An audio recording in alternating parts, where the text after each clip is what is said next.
जैसा कि एक्सपेक्टेड था कि महानूर और उसकी माँ फंक्शन में कोई न कोई बदमज़गी ही करेंगी, तो उम्मीद के एन मुताबिक महानूर की माँ ने फंक्शन में ऐसी बदमज़गी की कि सबका मुंह खुला का खुला रह गया। फबीहा की वालदा को कैंसर है, ये बात उससे छुपाई जा रही थी ताकि इतनी बड़ी बीमारी का जुर्गे कहीं वो अपनी हिम्मत मत हार दे। लेकिन महानूर की माँ सबके सामने ये बात बता देती है कि पूरे खानदान को तो पता है और आपको नहीं पता कि आपको कैंसर है। अब फबीहा की वालदा तो वाकई ही हैरान हो जाती है क्योंकि उन्हें सच में नहीं पता था। उन्हें यही लगता था कि कोई छोटी मोटी बीमारी है जिसकी वजह से मुझे कमजोरी महसूस होती है। हाँ, ये अलग बात है कि जिंदगी की तरफ वापस तो वो कोशिश करके भी नहीं आ रही थी और खुद को दिन ब दिन कमजोर से कमजोर तरीन महसूस कर रही थी। लेकिन एकदम से ये जान जाना कि आपको ऐसी कोई बीमारी है, ये तो इंसान को अंदर से तोड़ देता है। और फिर फबीहा तो वैसे ही बहुत लड़ाका है, वो तो आगे से कोई ऐसा जवाब देगी कि सही बदमज़गी होगी। हालांकि फंक्शन बहुत अच्छा स्टार्ट होता है। महानूर की माँ उसे जितने लेक्चर्स देती है कि तुमने शहवीर के साथ साथ उसकी बगल में घुस के बैठता है ताकि सबको पता चले कि सिर्फ तुम ही उसकी बीवी हो।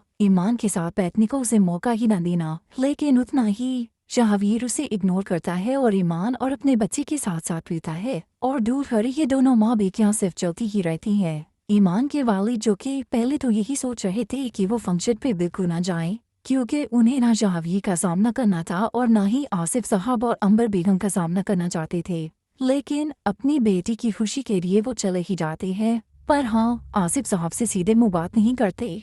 राहिम जो कि ईमान का बहुत अच्छा दोस्त भी है, वो तो फंक्शन में ऐसे आगे आगे फिर रहा होता है जैसे ईमान का सगा भाई हो और ये बात सभी लोग नोटिस करते हैं। आसिफ साहब तो रफीक साहब को कह भी देते हैं कि बहुत ही खुशकिस्मत है, आपको दामाद बहुत अच्छा मिला है। लेकिन शायद आसिफ साहब ये बात करने से पहले भूल जाते हैं कि उनका पहला दामाद तो इनका अपना ही निकम्मा बेटा था जिसने ईमान जैसी लड़की को बिल्कुल अच्छी जिंदगी नहीं दी। पर रफीक साहब उनको जल्द ही रिमाइंड करा देते हैं और साफ ही कह देते हैं कि भाई साहब, किसी की शक्ल पे थोड़ी ना लिखा होता है कि वो कैसा इंसान है। ये सब चीजें तो शादी के बाद ही पता चलती हैं।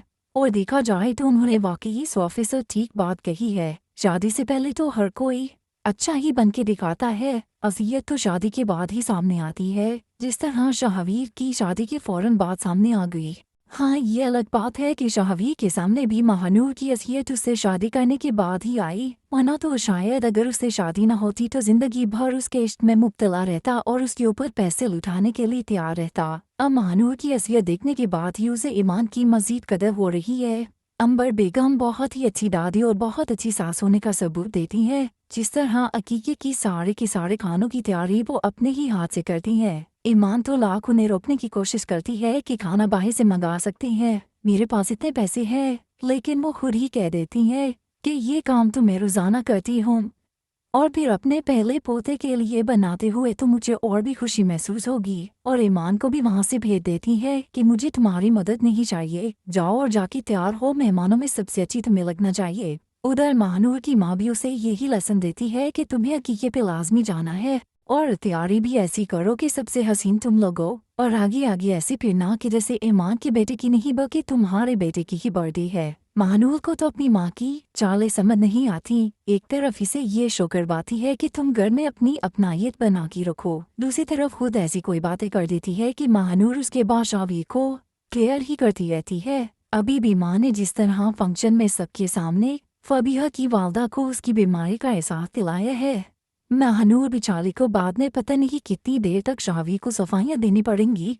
महानूर तो अपनी तरफ से फंक्शन खराब करने के लिए सर का बहाना करके बैठ गई थी, लेकिन शहवीर अब उसके इस तरह के बहानों में हरगिज़ नहीं आता और उसे साफ कह देता है कि शाम को फंक्शन है और मुझे ही तुम्हारी तबीयत की खराबी नहीं चाहिए। शाम से पहले पहले अपनी तबीयत ठीक करके बैठो। इस फंक्शन में सबसे ज्यादा खुशी तो शायद सिर्फ राहिम और मुस्कान को हुई होगी। राहिम तो बहुत ही खुश होता है कि मुस्कान से रिश्ते की बात पक्की होने के बाद पहली दफा उससे मुलाकात होने वाली है और मुस्कान भी अब पहले की तरह से नखरे नहीं दिखाती बल्कि अपनी मोहब्बत का भी इजहार खुलम खुला कर देती है। रफीक साहब जो कि अपनी बेटी मुस्कान की शादी के लिए थोड़े परेशान तो होते हैं कि आखिर कैसे खर्चा पूरा कर पाएंगे, लेकिन ईमान उन्हें साबित कर देती है कि वो उनकी बेटी नहीं बल्कि उनका बेटा है और बाप का बाजू बनके उनका सहारा बनेगी। उनकी परेशानी बिल्कुल दूर कर देती है और कह देती है कि मैं आपकी पूरी मदद करूंगी। और शादी में जो भी अखराजात होंगे मेरे पास बहुत सी सेविंग्स हैं, वो बगैर किसी भी टेंशन के पूरे हो जाएंगे। बहरहाल रफीक साहब का तो दिल ही मानता कि यूँ बेटी की कमाई से अपनी दूसरी बेटी की घर बसाएं, लेकिन ईमान इतनी अपनायत से अपने बाप से कहती है कि आप उधार समझ के ले लीजिएगा और जब भी इजी हुआ तभी वापस कर दीजिएगा। मैंने तो वैसे भी ये सेविंग्स के तौर पे ही रखे थे, तभी रफीक साहब के लिए आसान हो जाता है और वो मुस्कान की शादी की फिक्र से आज़ाद हो जाती है। अब यकीनन फबीहा की वालदा को जब अपनी बीमारी का पता चलेगा तो उनकी हालत मजीद बिगड़ जाएगी। जिन्हें ठीक होने की थोड़ी सी उम्मीद थी वो भी ख़त्म हो जाएगी और ये भी हो सकता है कि अपने बच्चे की फिक्र में वो अपनी ज़िंदगी में ही ये फैसला ले लें कि उसे किसी मजबूत माँ बाप का सहारा मिल जाना चाहिए। और अपनी इस परेशानी का जिक्र जब वो अंबर बेगम के साथ करें तो वो उन्हें मशवरा दें कि महक और उसका बेटा आर्यन बहुत ही अच्छी तरीके से इनके बच्चे का ख्याल रख सकते हैं, क्योंकि महक खुद से कभी माँ नहीं बनेंगी, लेकिन उसके दिल में बच्चे की ख्वाहिश बहुत शिद्दत से है और वो लोग तो पहले ही ये फैसला कर चुकी है कि वो कोई बच्चा अडॉप्ट करना चाहते हैं। ये बातें सुन के हो सकता है कि फबीहा की माँ को दिल से तसल्ली महसूस हो।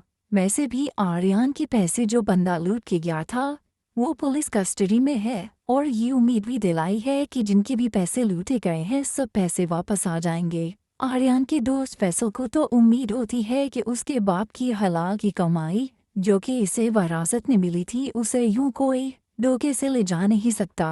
अब आर्यन और महक के पैसे भी वापस आ जाएंगे और उनको बच्चा भी मिल जाएगा, तो उनकी ज़िंदगी तो बहुत ही बेहतरीन हो जाएगी, जिसे देख के दिली खुशी हो रही है। लेकिन उससे भी ज़्यादा दिली खुशी तो इस बात पे हो रही है कि ईमान और शाहवीर बिलाखिर एक होते जा रही है। जिस तरह वो शॉपिंग के लिए भी इकट्ठे जाते हैं, महानूर का तो दिल ही जुल जाता है। देखा जाए तो महानूर की भी शादी की ख्वाहिश पूरी नहीं थी।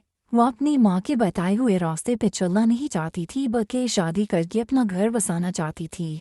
ये ख्वाहिश तो अच्छी है, लेकिन किसी और का घर बर्बाद करके अपना घर बसाना ये बिल्कुल अच्छी ख्वाहिश नहीं।